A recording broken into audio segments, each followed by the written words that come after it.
ஹாய்ங்க Hanuman ஜெயந்திக்கு Hanuman special மிளகு வடை செய்யலாம் அப்படின்ட்டு கவிஸ் எல்லாம் வந்த பிறகு தான் நான் ரெடி பண்ணவே ஆரம்பித்தேன்.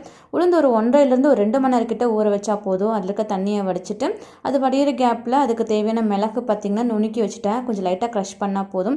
மிக்ஸில் தண்ணியே ஊற்றாம தான் அரைக்கணும் அப்படிங்கிற மாதிரி இருந்தது. பட் நான் கொஞ்சம் தண்ணி ஆட் பண்ணி தான் அரைச்சேன்.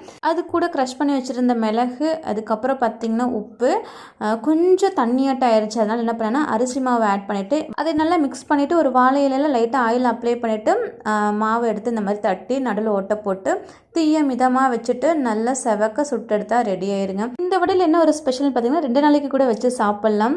ஹனுமனுக்கு அன்னைக்கு மிளகு வடை மாலை, அதுக்கப்புறம் வெற்றிலை மாலை, அதுக்கப்புறம் அவருக்கு பிடிச்ச ஸ்ரீ ராமஜெய ஸ்லோகம் ஒரு 108 தடவை அதையும் எழுதி மாலையாக கோத்து ஹனுமனுக்கு படைச்சாச்சுங்க. அந்த அன்னைக்கு அவருக்கு வந்துட்டு தயிர் சாதம் ரெடி பண்ணியிருந்தேன். எங்களுக்கு டின்னருக்கும் அதுதான். இனி நம்ம நெக்ஸ்ட் வீடியோவில் பார்க்கலாங்க. இது பிடிச்சா லைக் பண்ணிக்கோங்க. தேங்க்யூ.